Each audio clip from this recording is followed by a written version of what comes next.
کسی پہاڑ کی غار میں ایک اللہ والا رہتا تھا اور اللہ اللہ کرتا تھا ہر وقت. اللہ کی طرف سے کھانا آ جاتا تھا اور وہ کھا لیا کرتا تھا. تو خدا امتحان بھی کرتا ہے، آزمائش بھی کرتا ہے. دعا کیا کرو اللہ ہماری آزمائش نہ فرمائے. ہم لوگ آزمائش کے قابل کہاں ہیں؟ تو اللہ پاک نے جب اس اللہ والے کی آزمائش فرمائی تو 3 دن تک کھانا نہ آیا.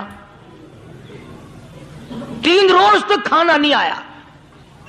جب نہیں آیا تو بھوک نے ستایا، اور جب بھوک نے ستایا تو پریشانی ہوئی، اور جب پریشانی ہوئی تو دل میں خیال آیا کہ اب میرے لیے سوال کرنا جائز ہو گیا، اب تو میں بالکل بھوک نے تنگ کر دیا مجھے. تو پہاڑ سے نیچے اترے اور جا کر کے ایک مکان پہ سوال کر دیا، اور سوال یہ کیا کہ اللہ نام پہ مجھے کھانا چاہیے. ان گھر والوں نے 3 روٹیاں دے دی. ان گھر والوں نے 3 روٹیاں دے دی اور یہ اللہ کا ولی لے کے چل دیا. تو جس گھر سے 3 روٹیاں ملی تھی ان کے یہاں ایک کتا بھی تھا. وہ اس ولی کے پیچھے پیچھے لگ گیا اور بھونکار قریب تھا کہ کاٹ کھائے پھاڑ کھائے. اللہ کے ولی نے سوچا کہ یہ تو بڑا ظالم کتا پیچھے لگ گیا، 1 روٹی اس کو پھینک دوں، 2 مجھے کافی ہو جائیں گی، یہ اپنا اس کی ہلے لگ جائے گا، مشغول ہو جائے گا، میں نکل جاؤں گا. یہ کتاب کی بات ہے، حدیث کی نہیں. تو نفحۃ الیمن کتاب میں واقعہ یوں لکھا کہ کتا 1 روٹی کھا کے پھر بھاگ کے اس ولی کو مل گیا اور بہت بھونکار کاٹنے کے قریب ہوا. تو پھر اللہ کے ولی نے سوچا کہ یار 1 ہی روٹی کافی ہو جائے گی، یہ تو پھر ظالم پیچھے ہو گیا. اس نے دوسری روٹی بھی اس کو پھینک دی. اللہ کی شان، کتا دوسری روٹی کھا کر کے پھر ولی کے پیچھے پیچھے. اس نے سوچا ایسی روٹیوں سے تو یوں ہی بھلے، وہ تیسری بھی پھینک دی.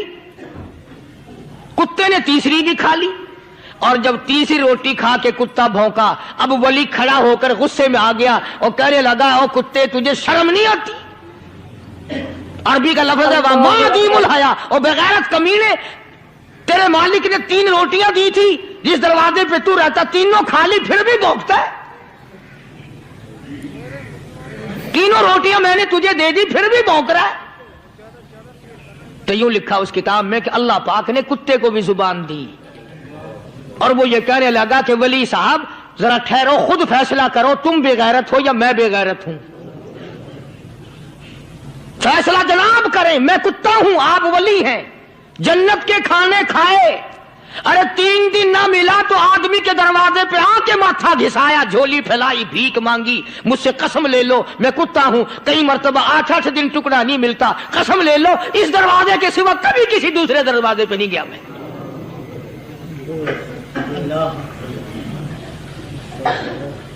تجربہ کر لو. 3 دن کتے کو ٹکڑا ڈالو، 4تھے دن دم ہلا کر تمہارے پاؤں میں لٹے گا. ساری عمر گزر گئی اس مالک کا دیا ہوا کھاتے ہوئے پیتے ہوئے، آج بھی تجھے اس مالک کا دروازہ سمجھ نہیں آیا. پانی وہ پلاتا والذی ہوا یطعمنی ویسقین وَإِذَا مَرِضْتُ فَهُوَ يَشْفِينِ. کتنا کھلاتا ہے، کتنے اعلیٰ درجے کے کھانے کھلاتا ہے، طرح طرح کے کھانے کھلاتا ہے. پالا اس نے، سنبھالا اس نے، زندگی اس نے دی، اولاد اس نے دی، خوبصورت بیوی اس نے دی، گھر آباد اس نے کیا. تھوڑی سی پریشانی آ گئی، اب جا کے قبر کے سامنے جھکا کھڑا ہے، اس مالک سے میرا کام نہیں چلا، او 4 گز زمین میں پڑنے والے، تو میری حاجت روائی کر دے.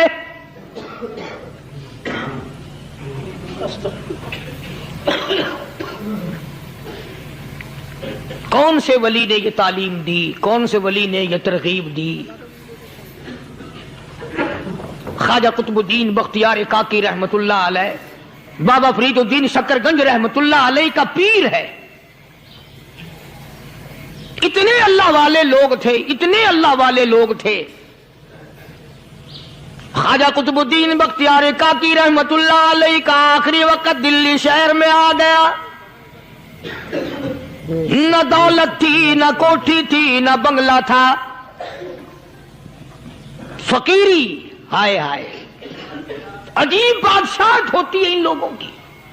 بادشاہ ان کے دروازوں پہ آیا کرتے تھے.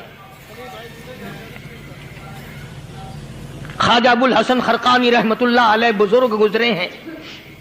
محمود غزنوی کا زمانہ ہے. محمود غزنوی مرحوم بادشاہ نیک آدمی تھا. خواجہ ابو الحسن خرقانی رحمت اللہ علیہ کی خدمت میں آیا اور حضرت نے یوں پوچھ لیا، فرمایا محمود 2-4 دن پہلے بھی تو سنا تھا کہ تم ادھر آئے ہو، مجھ سے مل کے نہیں گئے؟ تو کہنے لگا حضرت سرکاری دورے پہ آیا تھا، سرکاری دورے کی لپیٹ میں اللہ والے کی زیارت کو بے ادبی سمجھتا ہوں.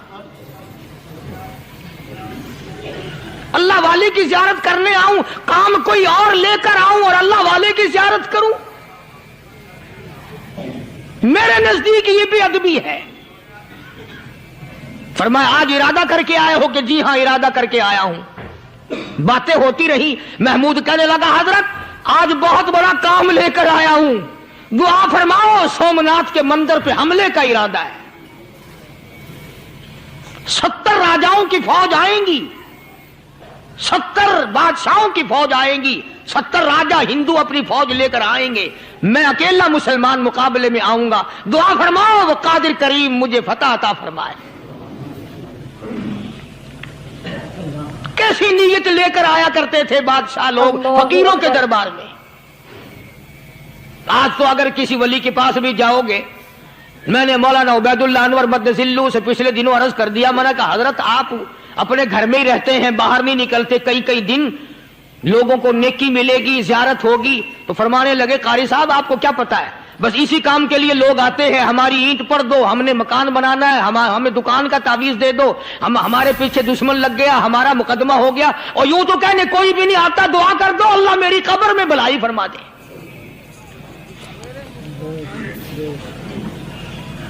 تو محمود غزنوی نے خواجہ ابو الحسن خرقانی سے درخواست کی کہ آپ دعا فرمائیں. اللہ والے نے دعا بھی فرمائی اور اپنا مسلح دے دیا. یوں فرمایا محمود جب مشکل وقت آ جائے اس مسلح پہ کھڑے ہو کر 2 رکعت نماز ادا کرنا. پتا چلا کہ اللہ کی مدد جو ہے وہ نماز کے ساتھ ہے. میں تمہیں بھی بتاتا ہوں، ولی تو میں نہیں. جب بھی کوئی پریشانی آئے، جب بھی کوئی تکلیف آئے، فرمایا استعینوا بالصبر والصلاۃ